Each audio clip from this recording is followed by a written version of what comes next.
Amém. Abra a palavra de Deus, segunda carta de Pedro, capítulo 3, versos 1 a 3. Segunda Pedro 3, versos 1 a 3. Diz assim a santa e poderosa palavra de Deus. Amados, escrevo-vos agora esta segunda carta, em ambas as quais desperto com exortação o vosso ânimo sincero, para que vos lembreis das palavras que primeiramente foram ditas pelos santos profetas e do nosso mandamento, os apóstolos do Senhor e Salvador, sabendo primeiro isto, que nos últimos dias virão escarnecedores, andando segundo as suas próprias concupiscências. E você pode se assentar, por favor? Meus amados irmãos, nós estamos dando continuidade à série de estudos, de ensinos a respeito dos 10 princípios que definem a nossa igreja, que definem o nosso ministério, que definem, na verdade, entendemos qualquer igreja bíblica e cristã. Nós já passamos pelo primeiro princípio, o pastor Júlio nos trouxe a aula de que ensinamos a Bíblia pela própria Bíblia, nós vimos isso. Nós vimos os perigos também de diminuirmos, de acrescentarmos, de dividirmos, de multiplicarmos, para que nós ficássemos apenas na pureza da palavra de Deus. Nós vimos, irmão Jorge, se o irmão abaixar um pouquinho, estava melhor antes, deu um agora aqui, por favor, meu irmão, obrigado. Nós vimos na segunda aula que nós interpretamos os ensinos do Antigo Testamento segundo a graça revelada no Novo Testamento. Não que devamos ignorar o Antigo Testamento, não é isso. Mas, pelo contrário, devemos saber como ler para que absorvamos o melhor dele, mas que nós não devemos ficar presos a eles. E na verdade, interpretar os ensinos segundo a ótica do Novo Testamento, sobre a Nova Aliança. Na última lição, nós vimos, que é o terceiro princípio, que nós não separamos Jesus Cristo dos seus ensinamentos, algo fundamental, importante, e porque muitos de nós, e falo com tristeza no meu coração, muitos de nós aqui evidenciam vidas de que fazem isso.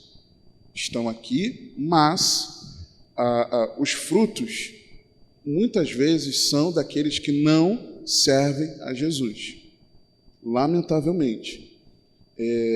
E eu lembro que na aula passada, aquela lição passada, domingo passado, em alguns momentos o irmão de vocês foi bem contundente e precisava ser por causa do teor da aula, e eu recebi um cuidado de um amoroso irmão, do amado irmão, que me alertou sobre algo, uma palavra que eu utilizei em algum momento, que foi usar a palavra frescura, né? Então eu quero aqui publicamente, diante dos meus irmãos, pedir perdão por ter usado esse termo, frescura. Não era... É algo que no dia a dia eu falo, conversando com a minha esposa eu falo, conversando com meus pastores eu falo, conversando com vocês individualmente assim, eu até falo, mas naquela hora poderia ter sido usada uma outra palavra, por exemplo, uma palavra bíblica, meninice, e não frescura, né? Se eu não me engano, foi quando bem no início da aula, eu falei que nós deveríamos parar com a frescura de não querermos ser confrontados. Uma melhor aplicação, nós deveríamos parar com a meninice espiritual de não querermos ser confrontados. Fica melhor. Então, quero aqui deixar o meu pedido de perdão a vocês. Vocês me perdoam? Amém? Amém? Amém. Glória a Deus. Fico feliz. Então, nós vimos na terceira. E uma aula vai levando a outra. Uma aula vai encadeando a outra. E agora, na quarta, é de que nós aplicamos os ensinos de Cristo segundo a doutrina dos apóstolos. E esse texto aqui de Pedro na segunda carta, eu vejo que ele é sensacional nisso. Por quê?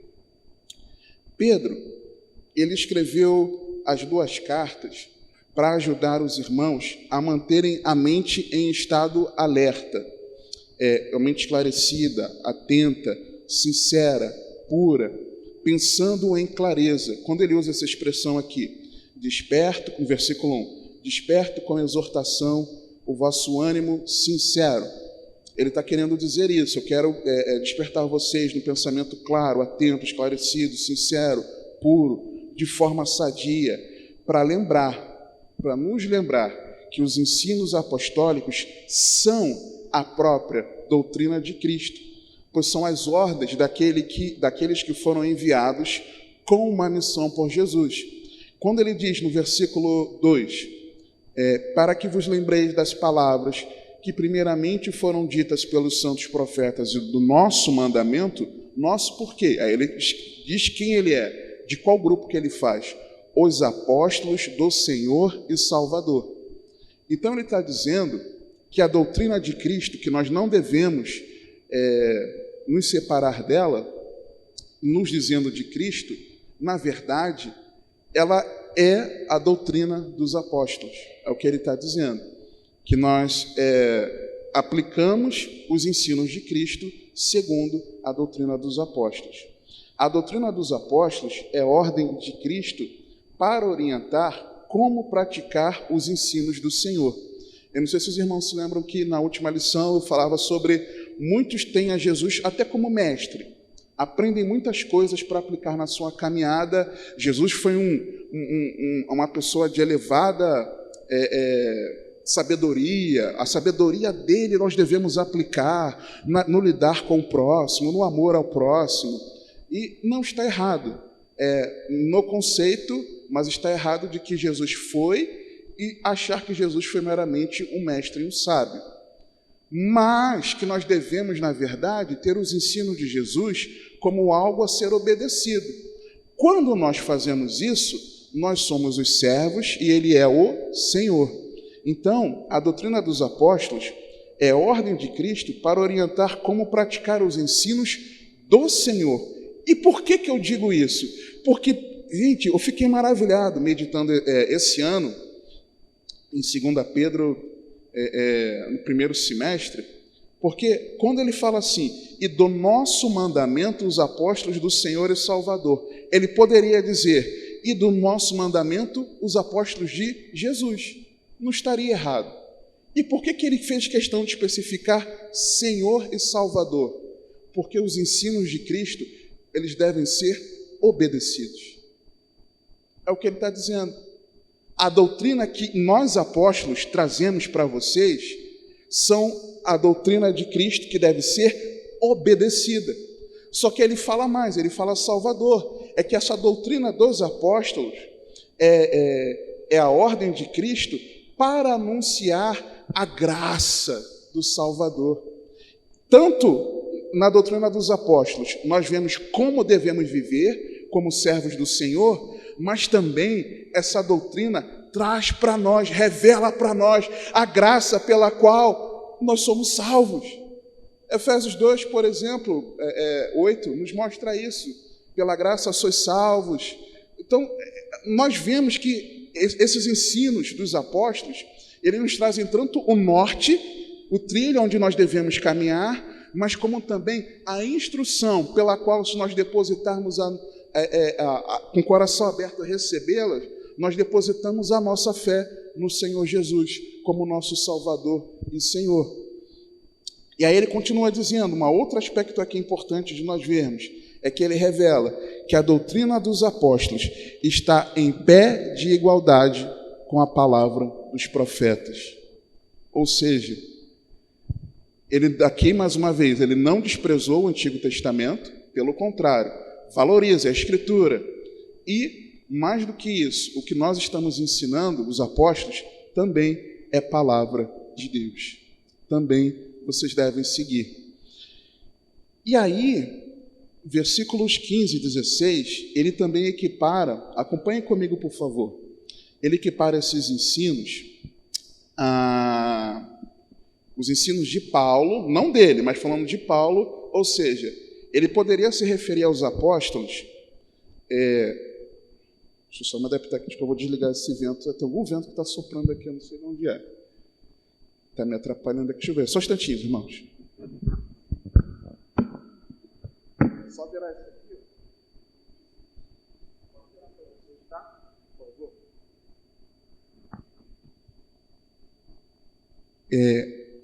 Nós vemos, ele faz não só isso, obrigado, tá, minha irmã? Nós vemos que não apenas os apóstolos chamados inicialmente são ensinos que devem ser seguidos, mas ele incluiu Paulo no rol apostólico, quando ele diz o seguinte, versículo 15, 2 Pedro 3. E tendo por salvação a longanimidade de nosso Senhor, como também o nosso amado irmão Paulo vos escreveu, segundo a sabedoria que lhe foi dada, falando disto, como em todas as suas epístolas, entre as quais há pontos difíceis de entender, que os indoutos e inconstantes torcem, e igualmente as outras escrituras para a sua própria perdição. Primeiro, ele está revelando que ele lia as cartas de Paulo. Né? Pedro, apóstolo do Senhor, lia as cartas de Paulo. Se nós não lemos, tem alguma coisa errada com a gente. Segundo aspecto, é que ele está dizendo que os escritos de Paulo são escrituras. Quando ele fala assim, e igualmente as outras escrituras. Por quê? Porque as cartas de Paulo também são escrituras sagradas. É o que ele está dizendo. Então ele está dizendo, o que eu ensino e os outros apóstolos ensinam, inclusive Paulo, que também é um apóstolo, nós ensinamos o que é a palavra de Deus. É o que ele está dizendo aqui.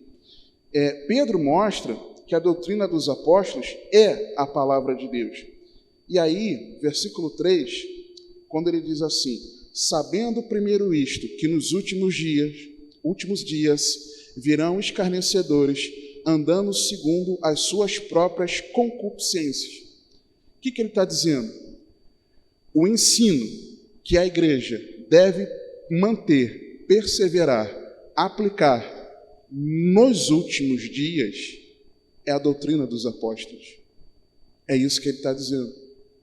Atos e as epístolas, e Apocalipse, que foi escrito também por João, deve ser a instrução que a igreja deve viver nos últimos dias. É isso que ele está dizendo. Eu estou lembrando você, eu estou despertando com a exortação o vosso ânimo sincero, estou querendo alertar vocês de que a instrução dos apóstolos são escritura sagrada, sabendo que nos últimos dias virão escarnecedores, andando segundo as suas próprias concupiscências, como se não obedecessem os ensinos do Senhor, querendo viver segundo a sua vontade. É isso que ele está dizendo. Como nós vivermos nesses últimos dias? Guardando a doutrina dos apóstolos. É isso que Pedro está aqui nos ensinando, queridos. E por que a doutrina apostólica? Porque nós precisamos interpretar os ensinos do Antigo Testamento segundo a graça revelada no Novo Testamento. Atos e as epístolas, nós vemos os apóstolos costumeiramente trazendo lembranças do Antigo Testamento. Nós vimos isso há algumas aulas atrás. Então, constantemente eles estão fazendo isso. Eles estão trazendo a explicação, a aplicação do que aquele ensino do Antigo Testamento simbolizava, queria dizer. Porque muitos ensinos não são cristãos, mesmo que sejam bíblicos. Ensinos do Antigo Testamento são bíblicos? São. Aquele exemplo que nós demos, da obrigatoriedade do dízimo, de guardar o sábado, é bíblico isso? É, mas não é para a nova aliança. Foi para a antiga aliança e não para a nova aliança. Nós vamos ver um exemplo disso em Mateus 23 depois. Porque quem despreza o livro de Atos e as epístolas não é um verdadeiro cristão quando olha só para os 4 evangelhos. E isso eu falo por uma experiência que eu tive, indo para o sepultamento, não, indo para o hospital depois que uma irmã nossa faleceu em 2020, na época da Covid, e assim, mais acirrada, e a pastoral estava em viagem, os pastores aqui, cada um num lugar, trabalhando. Pastor Júlio ainda não era o nosso pastor, e aí eu falei, bom, então, na ausência dos pastores, não era pastor auxiliar, vou eu dar o suporte lá. E fui. E nisso que eu estava indo para o hospital, naquela ocasião eu até peguei um Uber, não deu caro, deu baratinho, fui lá no centro daqui da cidade. E aí, não sei porquê, o motorista começou a conversar, poxa, esse pessoal, não é aquela coisa, né? Você acaba identificando um ao outro, que é servo de Deus, né? Testifica em nós o brilho de Cristo. Você vê que, puxa, aquele é o irmão, aí começa a puxar assunto, aí você vê que a pessoa realmente é irmão. E aí ele começou a me falar, disse, poxa, como é que pode? As pessoas, nesse tempo, só querem pregar os ensinos de Paulo. É tudo Paulo. Vê as pregações por aí. É Paulo, Paulo, Paulo. São as cartas de Paulo. Cadê os evangelhos? Aí eu, na hora, me deu um medo, né? Eu falei, Senhor, o Senhor está usando o seu servo para me trazer um alerta? Por quê?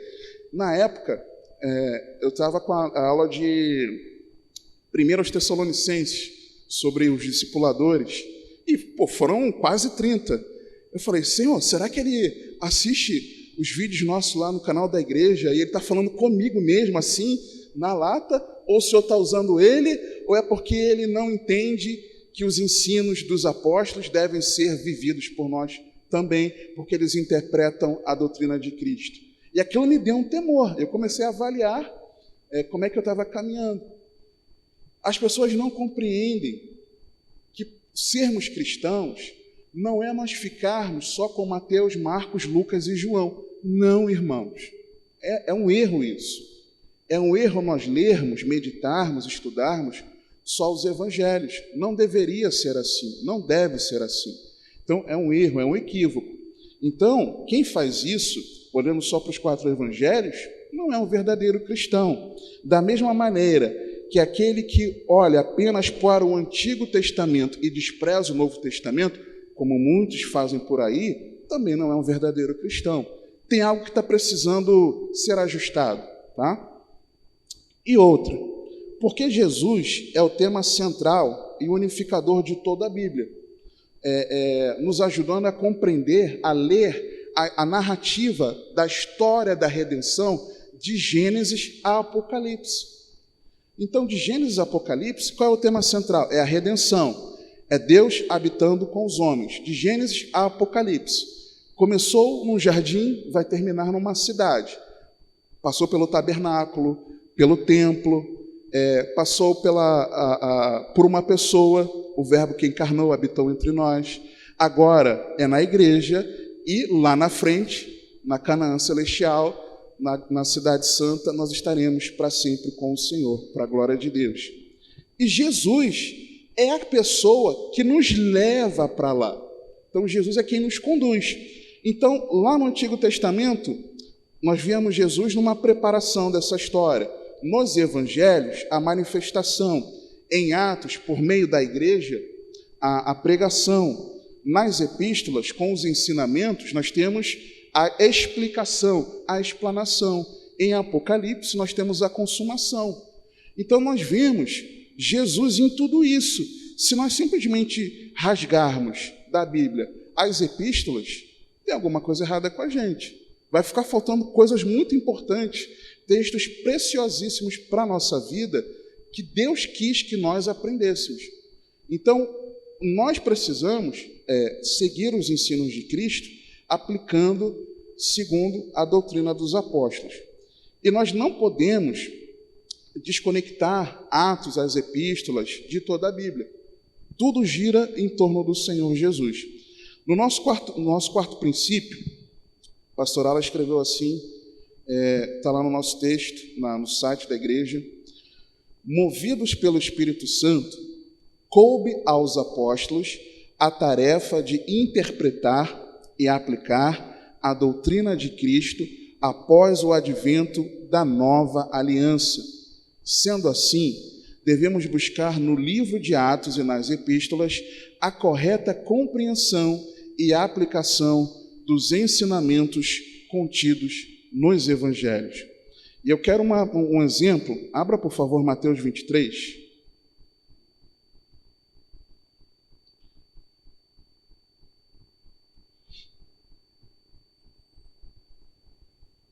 Mateus 23.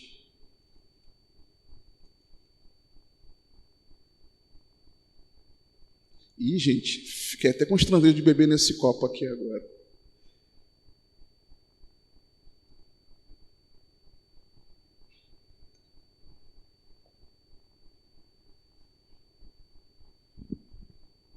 Mateus 23. Nós vamos ler um negócio.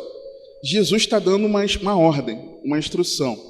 E agora? Como é que vai ser, se Jesus está mandando? Então falou Jesus à multidão e aos seus discípulos, dizendo: na cadeira de Moisés estão assentados os escribas e fariseus. Todas as coisas, pois, que vos disserem que observeis, observai-as e fazei-as, mas não procedais em conformidade com as suas obras, porque dizem e não fazem. Espera aí, o que Jesus está falando? Olha, na cadeira de Moisés, na posição daqueles que instruem na palavra de Deus, estão os escribas e os fariseus. Olha, e tudo que eles ensinarem é para fazer. Eles ensinam que é para guardar o sábado? É para guardar. Eles ensinam que é para se circuncidar? É para se circuncidar. Eles ensinam que é para praticar o dízimo? É para praticar o dízimo. Eles ensinam que deve fazer tal e tal coisa? É para fazer. Eles ensinam que é para celebrar as festas? É para celebrar. É para fazer tudo. Eles ensinam? Façam. Só cuidado para vocês não praticarem aquilo que eles praticam, porque eles são hipócritas. O contexto aqui do capítulo, Jesus vem exortando fortemente eles por causa da hipocrisia. E agora, irmãos? Se Jesus mandou seguir a lei, a gente segue ou não segue? O que vocês acham? Não?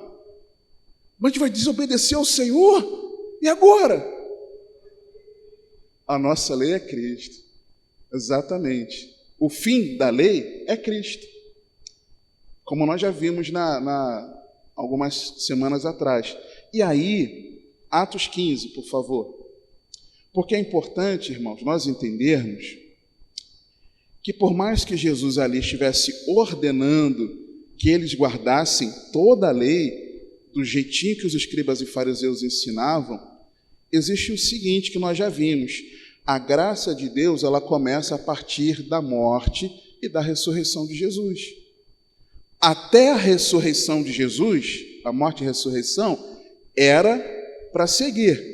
A partir da morte e ressurreição de Jesus, não. Por quê? Agora é uma nova aliança. É claro isso, amém? E Atos 15 é exatamente a resolução no concílio teológico, vamos ler dos versículos 5 a 11, em que a igreja em Jerusalém, com o apoio de Barnabé, apoio de Paulo, a igreja decide, com o Espírito Santo, é muito interessante isso, que não deveria mais ser guardada toda a lei. Por quê? Porque Paulo e Barnabé estavam fazendo as viagens missionárias, pregando o evangelho, estabelecendo igrejas. Vinham alguns judeus até os irmãos, os novos convertidos gentios, não judeus: vocês têm que guardar o sábado, vocês têm que fazer circuncisão, vocês isso, vocês aquilo, vocês estão comendo esse tipo de coisa, vocês, perturbando os irmãos. E levaram essa questão até a igreja em Jerusalém. Aí no versículo 5, a partir do versículo 4. E quando chegaram a Jerusalém, foram recebidos pela igreja e pelos apóstolos e anciãos. Os anciãos aqui seriam os pastores. Eles anunciaram quão grandes coisas Deus tinha feito com eles.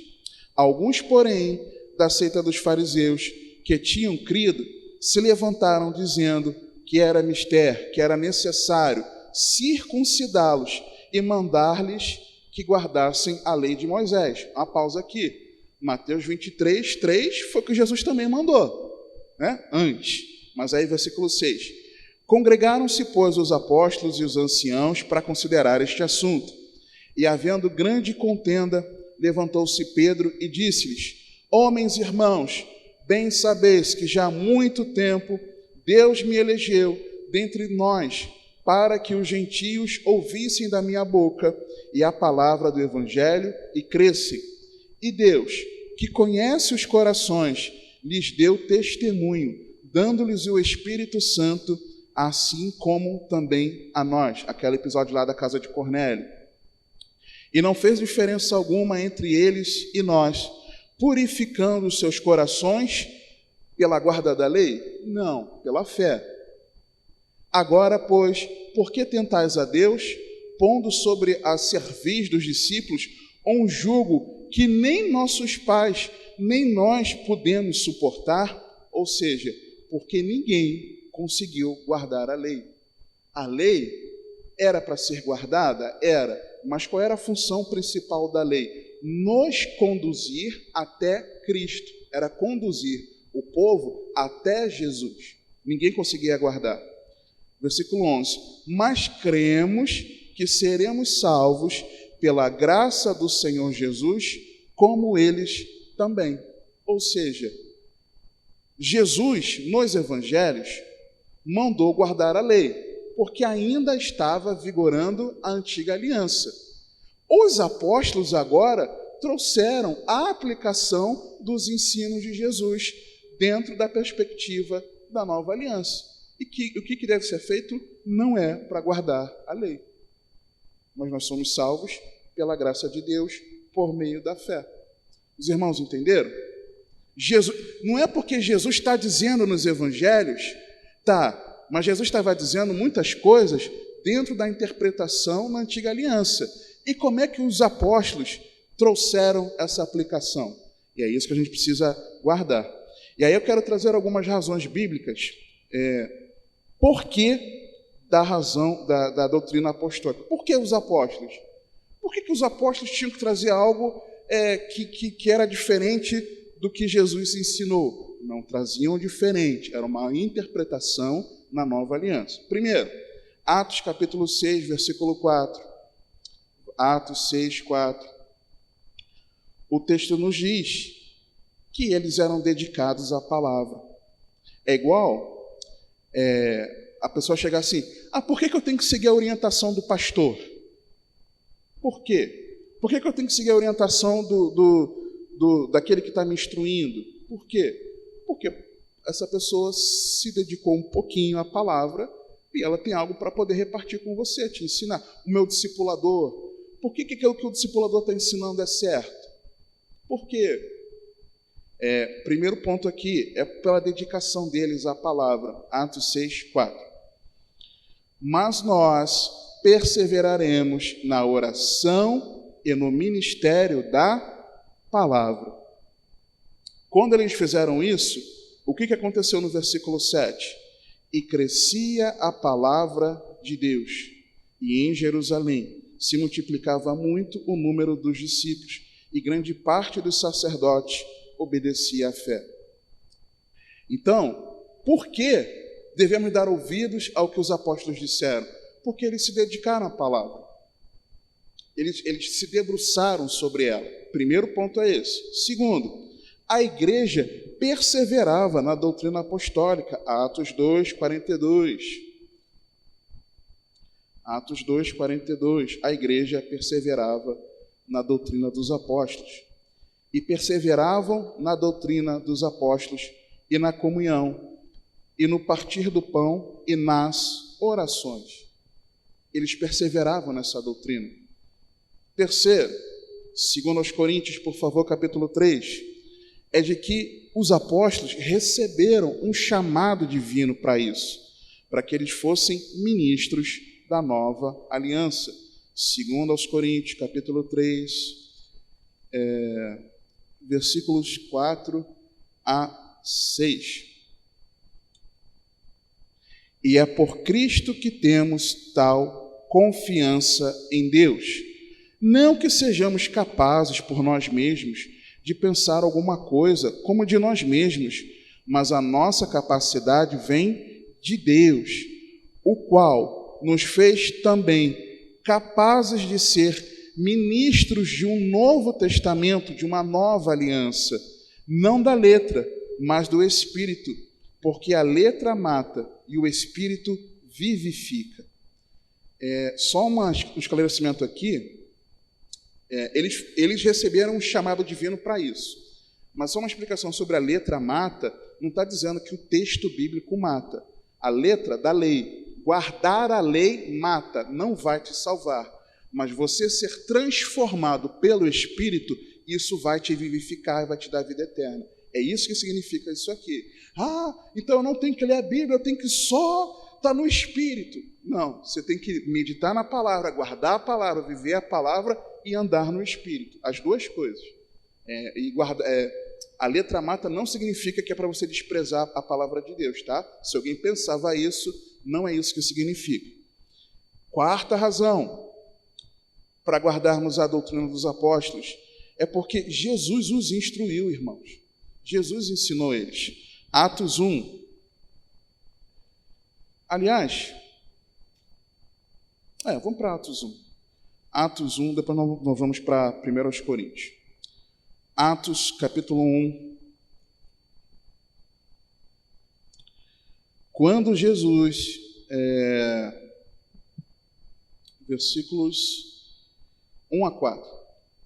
Jesus morreu, ressuscitou, e aí o texto nos diz assim, Lucas nos diz o seguinte: fiz o primeiro tratado, ó Teófilo, acerca de tudo que Jesus começou não só a fazer, mas a ensinar, até o dia em que foi recebido em cima, depois de ter dado mandamentos pelo Espírito Santo aos apóstolos que escolhera. Uma pausa aqui. Antes de morrer, Jesus não ficou instruindo eles? Sim. E depois que Jesus ressuscitou, continuou instruindo eles. É o que a Bíblia diz. Aos quais também, versículo 3, depois de ter padecido, se apresentou vivo, com muitas provas infalíveis, sendo visto por eles por espaço de 40 dias, e falando das coisas concernentes ao reino de Deus, e estando com eles, determinou-lhes que não se ausentassem de Jerusalém, mas que esperassem a promessa do Pai, que disse ele: de mim ouviste. Jesus ensinou os apóstolos depois que Jesus tinha ressuscitado ainda. Os irmãos estão entendendo? Irmão, e Paulo? Então por que eu tenho que seguir os ensinos de Paulo? Jesus também instruiu a Paulo. 1 Coríntios 11, 23. Hoje não é ceia do Senhor, é semana que vem. 1 Coríntios 11, 23. Olha o que a palavra de Deus diz. Porque eu recebi do Senhor o que também vos ensinei, que o Senhor Jesus, na noite que foi traído, tomou o pão, e aí continua. Eu ensinei a vocês o que eu aprendi de Jesus. Jesus também instruiu a Paulo. Tanto os apóstolos, os 11, porque Judas a essa hora já tinha morrido, já tinha se suicidado, mas os 11, e depois, anos depois, Paulo aprenderam diretamente do Senhor Jesus. Gálatas, capítulo 1.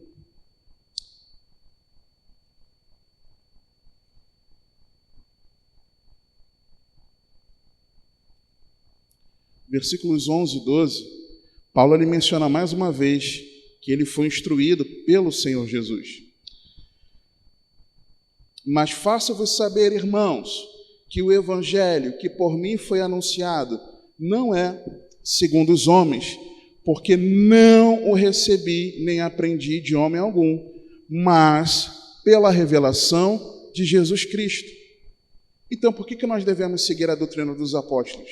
Porque eles aprenderam que Jesus ensinou que eles deveriam repartir para a igreja. Amém? Uma quinta razão, 1 Coríntios capítulo 3, é que eles, os apóstolos, eles lançaram o fundamento, a doutrina de Cristo. 1 aos Coríntios, capítulo 3, volta a 2 epístolas, versículos 9 a 11. Porque nós somos cooperadores de Deus, vós sois lavoura de Deus e edifício de Deus, segundo a graça de Deus que me foi dada, pois eu, como sábio arquiteto, o fundamento, e outro edifica sobre ele, mas veja cada um como edifica sobre ele, porque ninguém pode pôr outro fundamento além do que já está posto, o qual é Cristo. Ou seja, o que Paulo está dizendo aqui no versículo 10? Que segundo a graça de Deus que foi dada a ele, como sábio arquiteto, ele colocou o fundamento, que é Cristo. Ou seja, cola em mim, porque eu colei no Senhor. Aprendam comigo, porque eu fui instruído diretamente pelo Senhor. A graça de Deus me capacitou a eu ser um sábio arquiteto, que peguei o ensino de Cristo, coloquei como fundamento e comecei a construir o ensino para a igreja. É isso que ele está falando. Então nós devemos fazer isso por isso também. Sexta razão, carta aos Efésios, capítulo 2.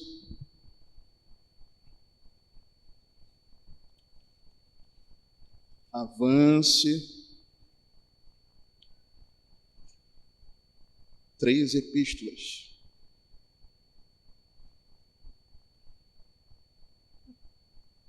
Efésios 2, versos 19 a 22. É de que esse fundamento é a doutrina dos apóstolos. Acompanhe comigo Efésios 2, 19 a 22. Assim que já não sois estrangeiros, nem forasteiros, mas concidadãos dos santos e da família de Deus, edificados sobre o fundamento dos apóstolos e dos profetas, de que Jesus Cristo é a principal pedra da esquina, no qual todo o edifício bem ajustado cresce para templo santo no Senhor, no qual também vós, juntamente, sois edificados para a morada de Deus em espírito. Ou seja, nós, apóstolos, aplicamos o ensino de Cristo segundo a graça que nos foi revelada.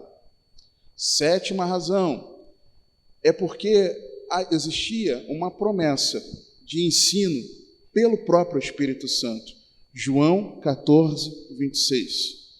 João, Evangelho de Jesus segundo João, capítulo 14, versículo 26.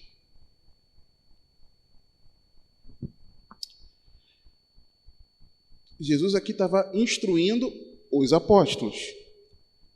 E ele diz o seguinte: mas aquele Consolador, o Espírito Santo, que o Pai enviará em meu nome, esse vos ensinará todas as coisas e vos fará lembrar de tudo quanto vos tenho dito. O que Jesus estava falando? Meus apóstolos, quando o Espírito Santo vier sobre vocês, ele vai lembrar, ele vai trazer a lembrança e a aplicação do que eu estou ensinando a vocês. Foi Jesus que disse, irmãos. Vocês estão entendendo? O Espírito Santo faria essa aplicação no coração dos apóstolos. É o que Jesus está dizendo. Tinha essa promessa. Aí depois, de fato, isso aconteceu. Houve a revelação do Espírito Santo. Efésios 3.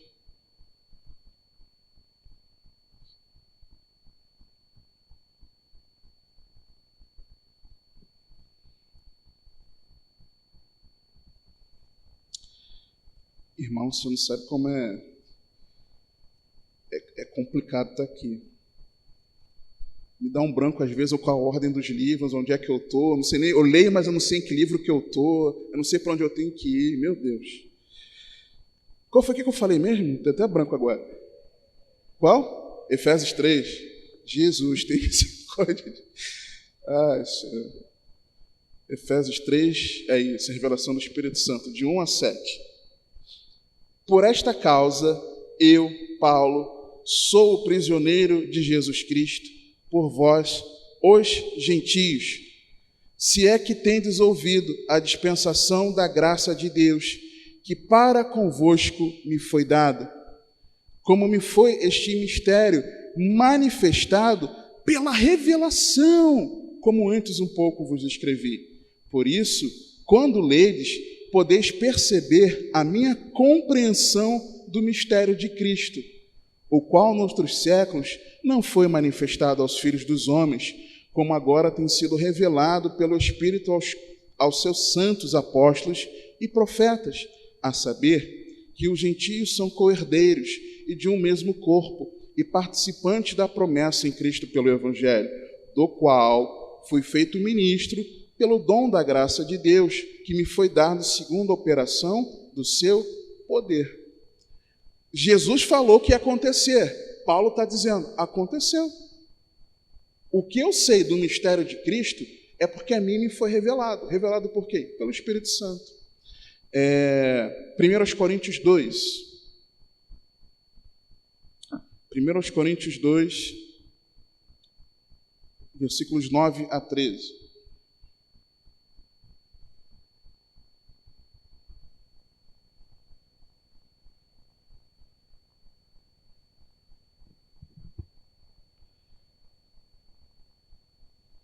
Mas como está escrito, as coisas que o olho não viu, e o ouvido não ouviu, e não subiram ao coração do homem, são as que Deus preparou para os que o amam. Só uma pausa aqui.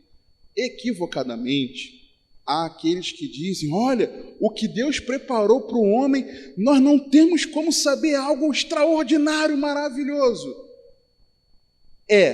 Porém, tem como saber. Por quê? Versículo 9, versículo seguinte, versículo 10. Mas Deus nos revelou pelo seu Espírito. Então dá para saber por quê? Porque o Espírito Santo falou, está revelado. E eles escreveram aqui nas cartas. Mas Deus nos revelou pelo seu Espírito, porque o Espírito penetra todas as coisas, ainda as profundezas de Deus. Porque qual dos homens sabe as coisas do homem, senão o Espírito do homem que nele está?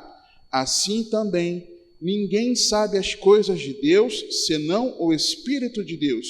Mas nós não recebemos o Espírito do mundo, mas o Espírito que provém de Deus, para que pudéssemos conhecer o que nos é dado gratuitamente por Deus, as quais também falamos, não com palavras que a sabedoria humana ensina, mas com as que o Espírito Santo ensina, comparando as coisas espirituais com as espirituais. O Espírito Santo revelou. Então, essa é uma outra razão. Nona razão é porque eles eram guiados pelo Espírito Santo. 1 Coríntios 7, quando Paulo está tratando da questão do divórcio, segundo casamento, aí fala que era bom se não tocasse em mulher, se não casasse, se os homens conseguissem segurar a onda, como ele segurava a onda, não estando casado. E existe uma divergência grande se ele era viúvo ou se ele era solteiro, ou se ele havia sido abandonado pela mulher. Como ele era um fariseu antes de Cristo, muito presente ali nas atividades, a interação com o sacerdote, entende-se que provavelmente ele pode ter sido casado e abandonado, porque não teria como ele ter proeminência na religião se ele não fosse alguém casado. E aí, ele está falando de várias coisas. Ele fala algo muito especial lá no finalzinho, no versículo 40, encerrando o capítulo. No meio do capítulo ele fala da volta de Jesus. Aí ele fala algo maravilhoso que é o seguinte, 40. Será, porém, mais bem-aventurada, está falando da mulher casada, ligada pela lei, que ela só fica livre quando o marido falece. Será, porém, mais bem-aventurada se ficar assim, segundo o meu parecer, e também eu cuido que tenho o Espírito de Deus. O que ele está falando? no meio aqui do capítulo 7, ele ensina, olha, o Senhor manda fazer isso, o Senhor manda fazer aquilo. Quando chega aqui, ele está falando, não, isso aqui é o meu conselho, mas se eu estou te aconselhando, presta atenção, porque eu cuido que eu tenho o Espírito Santo. Então a outra razão é essa, porque eles tinham o Espírito Santo. O Espírito Santo os instruía, segundo a palavra. E a última razão, 1 Tessalonicenses 2,13, 1 Tessalonicenses 2,13, um versículo que rendeu umas 4 aulas, é de que a palavra dos apóstolos, e aí nós retornamos para nossa texto inicial, é a autoridade da palavra. 1 Tessalonicenses 2,13.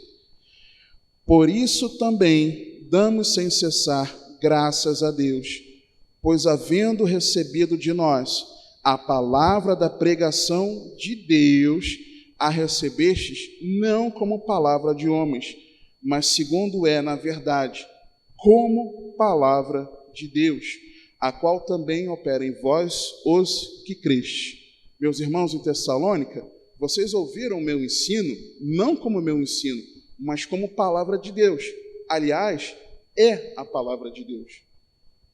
Então, essas são as 10 razões, pelo menos, deve ter algumas mais, de por que nós não desprezarmos as cartas, os ensinos de Atos, Apocalipse também, porque os apóstolos, eles aplicaram o ensino de Cristo segundo a nova aliança, porque Deus os comissionou para isso, amém? Voltando para o nosso texto inicial, 2 Pedro, capítulo 3, que é exatamente o que Pedro estava dizendo. Pedro estava dizendo, no versículo 2 e nos versículos 15 e 16, que os ensinos dos apóstolos são palavra de Deus, são escritura sagrada. Então, como você e eu podemos receber e viver essa doutrina dos apóstolos? Primeiro, é sabendo que é a instrução necessária para mim e para você nos últimos dias. Versículos 3 e 4 nos diz assim, 2 Pedro 3, sabendo primeiro isto, que nos últimos dias virão escarnecedores, andando segundo as suas próprias concupiscências, e dizendo, onde está a promessa da sua vinda? Porque desde que os pais dormiram, todas as coisas permanecem como desde o princípio da criação. Nesses últimos dias, enquanto muitos escarnecem, zombam da volta do Senhor e querem viver segundo o seu desejo desenfreado, onde nós devemos permanecer? Na doutrina dos apóstolos.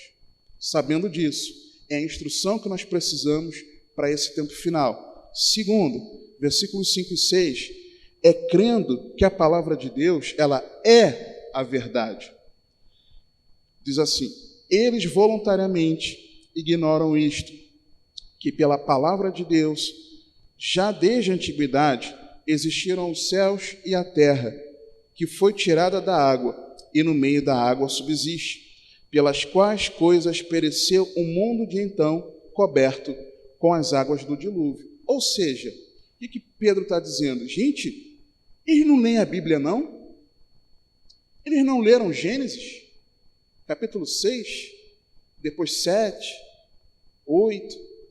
Eles não leram? Não está escrito lá.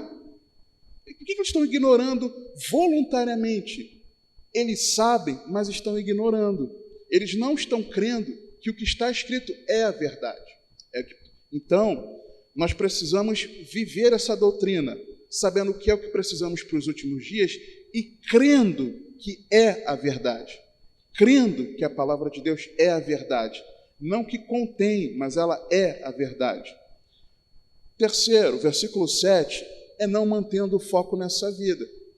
Porque se nós queremos apenas nos preocupar com o casamento, com a educação dos filhos, com o nosso trabalho, com os nossos negócios, com os nossos projetos pessoais, nós não vamos querer viver a palavra de Deus, irmãos, porque a palavra de Deus, todo momento, ela vai nos apontar o quê? O céu, todo momento. Então, se você não quer o céu, você não vai querer viver a palavra. Então, não mantendo foco nessa vida, versículo 7. Por quê? Essa vida vai passar, irmãos, mas os céus e a terra, que agora existem, pela mesma palavra, se reservam como tesouro e se guardam para o fogo até o dia do juízo e da perdição dos homens ímpios. Vai passar, irmãos. Essa vida terrena, ela vai ter um fim. Então, se nós quisermos colocar o foco nessa vida, nós não vamos querer a palavra.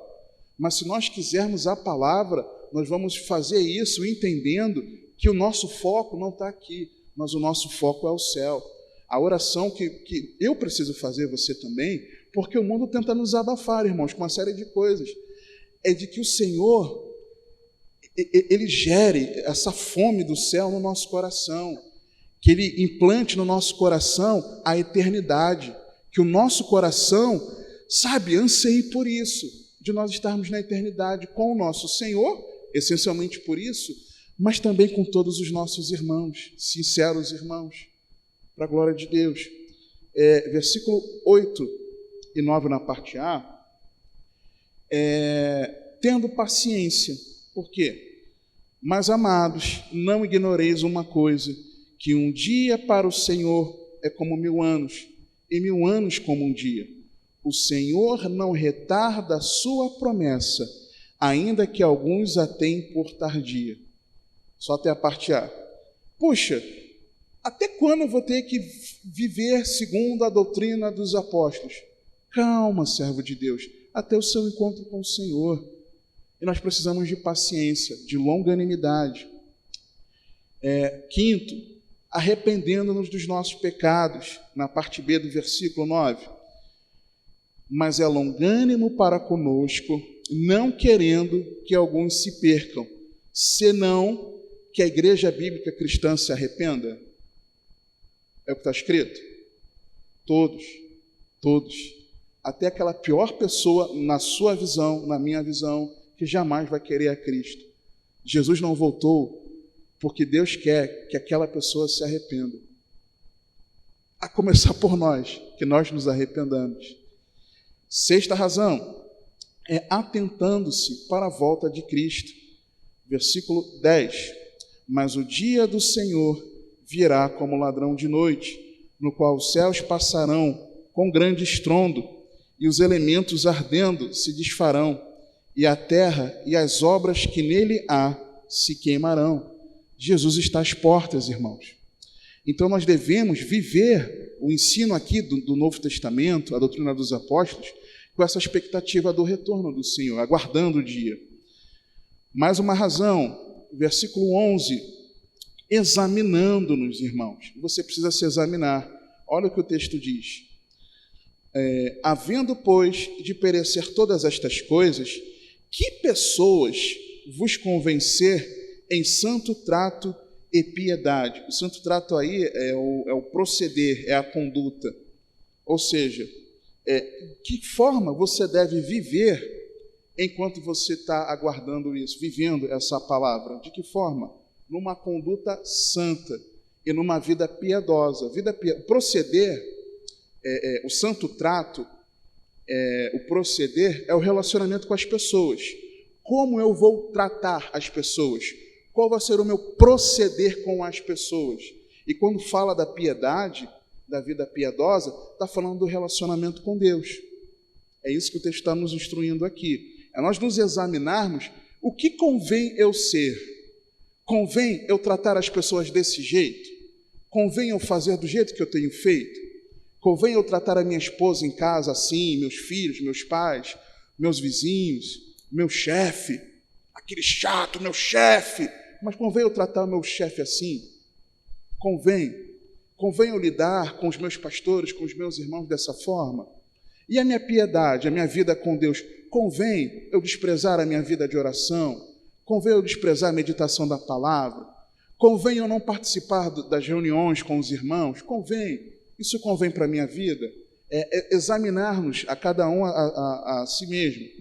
Mais uma razão, no versículo 12, na parte A, mais do que você ficar atento à volta do Senhor, dos sinais,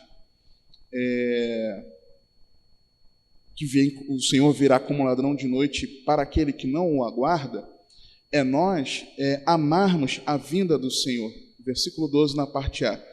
Aguardando e apressando-vos, e apressando a vinda do dia de Deus. Nós precisamos aguardar, irmãos. Uma coisa é saber que Jesus está às portas. Os sinais, até um ímpio sabe, irmãos. Se você conversar com a pessoa aí fora, a pessoa vai te falar que ela identifica que Jesus está às portas. Na época que a pandemia estava bem no início, e quando nós estávamos evangelizando na rua, nessa época de 2020, você perguntava para a pessoa já chegava para você e falava assim: olha, essa pandemia aí, tudo que está acontecendo é porque Jesus está voltando, não é? O ímpio sabe, irmãos.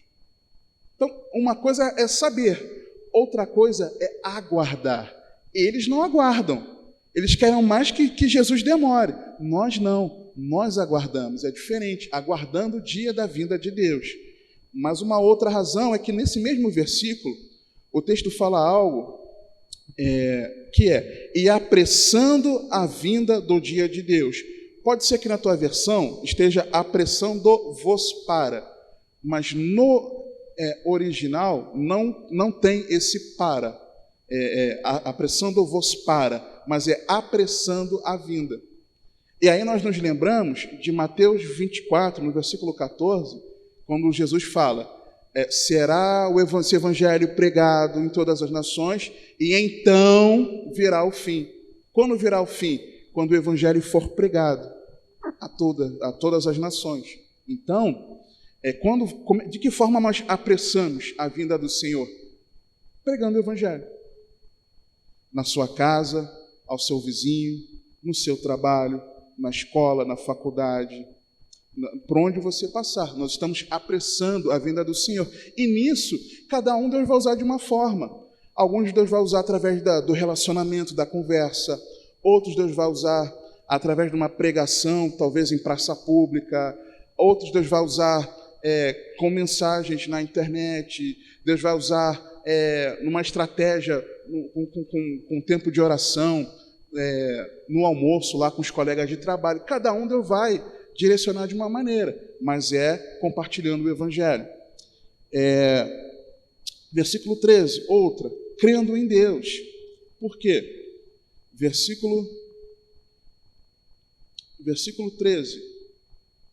Mas nós, segundo a sua promessa, aguardamos novos céus e nova terra, em que habita a justiça. Mas será que nós cremos em Deus? Será que para nós o que Deus fala é verdade? Para nós pensarmos. Mais uma, versículo 14. Primeiro eu examino se eu estou andando em santidade e justiça.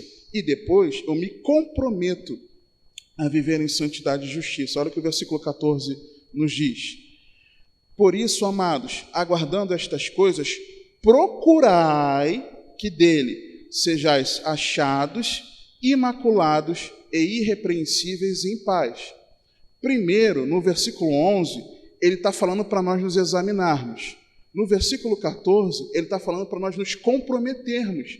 Assim, nós nos examinarmos e virmos que a nossa vida com as pessoas está errada, nós temos tratado as pessoas de uma forma que um cristão não deveria tratar, se o nosso relacionamento com Deus não é o que deveria ser, então nós devemos procurar nos comprometermos a vivermos em santidade e justiça. Versículo 15, nós vemos que é a confiança em Deus. E tende por salvação a longanimidade de nosso Senhor, como também o nosso amado irmão Paulo vos escreveu, segundo a sabedoria que lhe foi dada, tendo por salvação a longanimidade de nosso Senhor. É confiando que, na verdade, o Senhor vai nos salvar, e a longanimidade dele é o que está nos permitindo nos achegarmos a ele. Versículo 16, mantendo-nos fiéis à palavra.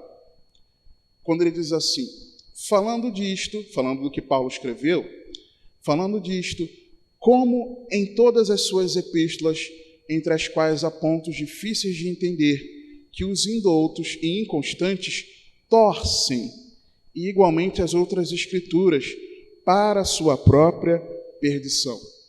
Se você e eu torcemos a palavra de Deus, está errado. Ah, não, a Bíblia diz isso,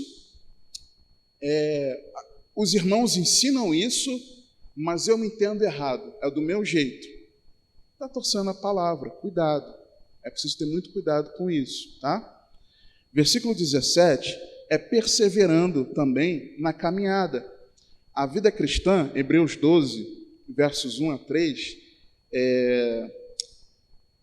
então, diante de uma tão grande nuvem de testemunhas, olhando para o autor e consumador da nossa fé, aí ele fala de uma carreira que nos está proposta.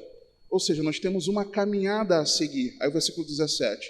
Vós, portanto, amados, sabendo isso de antemão, guardai-vos de que pelo engano dos homens abomináveis sejais juntamente arrebatados e descaiais da vossa firmeza. O que ele está falando? Vocês estão firmes, mas cuidado, porque vocês podem cair dessa firmeza e deixarem de perseverar. É com perseverança. Em último lugar, penúltimo, versículo 18 na parte A, crescendo espiritualmente. Versículo 18, parte A, antes crescei na graça e conhecimento de nosso Senhor e Salvador Jesus Cristo. A gente precisa crescer, irmãos, sair da meninice espiritual e crescermos até a estatura do varão perfeito, Cristo Jesus. E em último lugar, versículo 18, na parte B, é entregando a Deus toda a glória.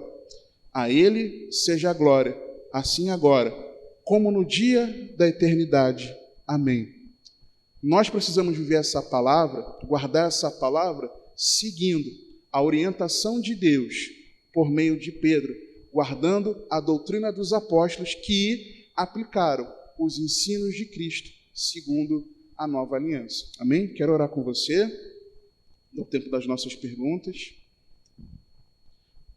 Pai, te agradeço pela vida dos meus irmãos, te agradeço pelo ensino da tua palavra. Obrigado, Pai, pela tua instrução.